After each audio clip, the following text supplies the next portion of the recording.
എഞ്ചിനീയറിംഗോ ഡിപ്ലോമയോ കഴിഞ്ഞ് campus interview വഴി ഒരു ജോലിയാണോ അതോ സ്വന്തമായി ഒരു സംരംഭം തുടങ്ങാനാണോ നിങ്ങളുടെ ലക്ഷ്യം എങ്കിൽ ഇതിനെല്ലാം സൗകര്യമൊരുക്കുന്ന SNM-IMT മാലിയങ്കരയിൽ അഡ്മിഷൻ നേടൂ. SNM-IMTയിലെ കോഴ്സുകൾ: ബിടെക് പ്രോഗ്രാമിൽ mechanical engineering, computer science and engineering, CSE artificial intelligence, CSE cyber security, electronics and communication engineering. Diploma പ്രോഗ്രാമിൽ civil engineering, automobile engineering, mechanical engineering, computer engineering, electronics and communication engineering, electrical and electronics engineering. 2002 സ്ഥാപിതമായ SNM-IMT അടുത്ത വർഷം silver jubilee ആഘോഷിക്കുകയാണ്. ലോകത്തിന്റെ നാനാഭാഗങ്ങളുള്ള SNM-IMTയിലെ എല്ലാവരും ഒരുമിച്ച് ഈ silver jubilee ആഘോഷം ഗംഭീരമാക്കാനുള്ള ഒരുക്കങ്ങളിലാണ്. നിരവധി വിദ്യാർത്ഥികൾക്ക് ക്യാമ്പസ് പ്ലേസ്മെന്റിലൂടെ മികച്ച തൊഴിലവസരങ്ങൾ ലഭിച്ചിട്ടുള്ളതും ഇന്ന് അവർ വിവിധ മേഖലയിൽ ഉന്നത സ്ഥാപനങ്ങളിൽ പ്രവർത്തിച്ചുകൊണ്ടിരിക്കുന്നതും സ്ഥാപനത്തിന്റെ അഭിമാന നേട്ടങ്ങളാണ്. SNM-IMTയുടെ പ്രത്യേകതകൾ: ഉയർന്ന അക്കാഡമിക് നിലവാരം, പരിചയസമ്പന്നരായ മികച്ച അധ്യാപകർ, ആധുനിക സംവിധാനങ്ങളുള്ള ലാബ് സൗകര്യങ്ങൾ, പഠനം കഴിഞ്ഞിറങ്ങുമ്പോൾ തന്നെ ജോലി എന്ന സ്വപ്നം സാക്ഷാത്കരിക്കുവാൻ പ്ലേസ്മെന്റ് സെല്ലുകൾ, സംരംഭകത്വത്തിന് പ്രത്യേക വിഭാഗങ്ങൾ, കായിക താരങ്ങളെ നാഷണൽ തലം വരെ എത്തിച്ച കായിക പരിശീലകർ, മാനുഷിക മൂല്യങ്ങളെ അറിഞ്ഞ് അവരിലേക്ക് ഇറങ്ങിച്ചെന്ന് പ്രവർത്തിക്കുവാൻ NSS യൂണിറ്റുകൾ, വിദ്യാഭ്യാസ രംഗത്ത് 100 വർഷത്തെ പാരമ്പര്യമുള്ള ശക്തമായ മാനേജ്മെന്റ്, വിജയകരമായ ഭാവി ഉറപ്പുവരുത്തുന്നു. വിശദമായ വിവരങ്ങൾക്കായി വിളിക്കൂ. SNM-IMT engineering and polytechnic college, Maliankara.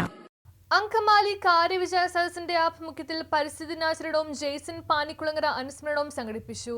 ലോക പരിസ്ഥിതി ദിനാചരണത്തിന്റെ ഭാഗമായി അങ്കമാലി കാര്യവിചാര സദസ്സ് പ്രമുഖ പരിസ്ഥിതി പ്രവർത്തകനും RJD ദേശീയ കൌൺസിൽ അംഗവും എഴുത്തുകാരനുമായിരുന്ന ജെയ്സൺ പാനിക്കുളങ്ങര അനുസ്മരണ സമ്മേളനവും പരിസ്ഥിതി ദിനാചരണവും മുൻ മന്ത്രി അഡ്വക്കേറ്റ് ജോസ് സെറ്റിൽ ഉദ്ഘാടനം ചെയ്തു. ASA പ്രസിഡന്റ് മുൻ MLAമായിരുന്ന PJ ജോയി അനുസ്മരണ പ്രഭാഷണം നടത്തി.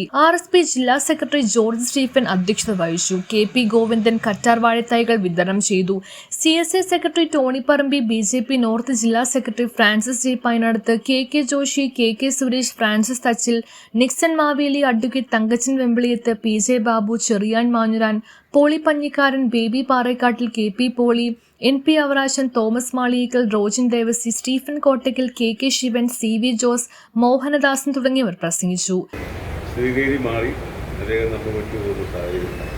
എന്തായാലും അങ്കമാലിയെ സംബന്ധിച്ചിടത്തോളം അങ്ങനെ മൂഴിക്കുളത്തും അതുപോലെ തന്നെ പാറക്കടവ് പഞ്ചായത്തിലും ഒക്കെ ആയിരുന്നെങ്കിലും അങ്കമാലി കേന്ദ്രമായിട്ടായിരുന്നു അദ്ദേഹത്തിൻ്റെ പ്രവർത്തനം.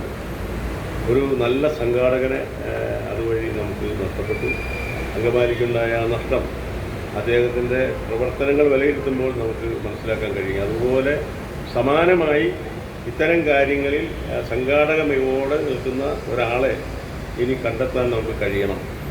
അത് ഒരാവശ്യമാണ്. നമ്മുടെ നാട്ടിലെ വികസന പ്രവർത്തനങ്ങൾക്കായാലും അതുപോലെ തന്നെ മറ്റ് പാരിസ്ഥിതിക പ്രശ്നങ്ങളായാലും എല്ലാ കാര്യങ്ങൾക്കും വേണ്ടി നടുനായകത്വം വഹിച്ച് അതിശക്തമായി ഉള്ള പ്രവർത്തനങ്ങളുമായിട്ട് മുന്നോട്ട് വരുന്ന ആളുകൾ നമ്മുടെ മേഖലയിൽ ഉണ്ടാകണം. അത് ഉണ്ടായാലേ നമുക്ക് നമ്മുടെ നാട് വളർന്നു വരുള്ളൂ.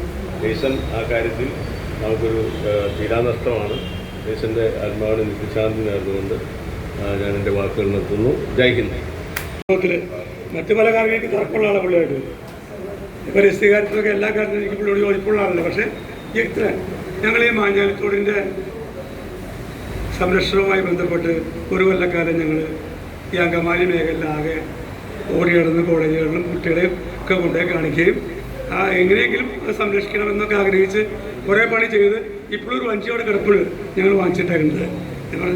അപ്പോൾ അത്തരം കാര്യങ്ങളിലൊക്കെ പുള്ളി യഥാർത്ഥ ഒരു വിഷയം ഏറ്റെടുക്കാൻ അത് വിജയിപ്പിക്കാൻ എന്തൊക്കെ ചെയ്യാൻ പറ്റും, നമുക്കൊന്നും ഭാവിയിൽ വരാത്ത കാര്യമൊക്കെ പുള്ളി കൃത്യമായിട്ട് കണ്ടെത്തുകയും അത് ഏറ്റെടുക്കുകയും അതിനൊപ്പം നമ്മൾ നിന്നു കൊടുത്താൽ മതി.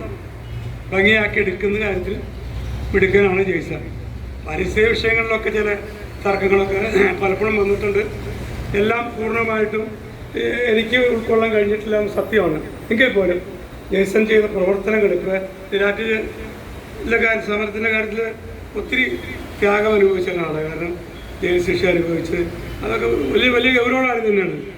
പല സഹായിയായിരുന്ന പ്രവർത്തകരെക്കാൾ ഇപ്പോൾ ഏലൂർ സുഹൃത്തുണ്ട്, പുള്ളിയൊക്കെ അവരൊക്കെ ജയിലിൽ കിടന്ന് ചെയ്തിട്ടുള്ളതാണ്. അങ്ങനെ കിടന്ന് തിരിച്ചു വരുമ്പോഴും ജെയ്സൺ ആ സമരത്തിൽ നിന്ന് വിട്ടുപോയില്ല. അവസാനം വരെ പിടിച്ചു നിന്നു.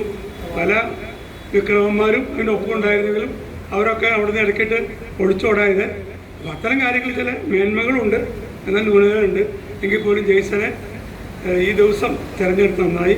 കാര്യവിചാര അദ്ദേഹത്തിന് ഓർമ്മകൾക്ക് മുമ്പ് ഒരു പുഷ്പങ്ങൾ വിളിച്ചുകൊണ്ട് നിർത്തുന്നു. നന്ദി, നമസ്കാരം. News bureau, Angamaly.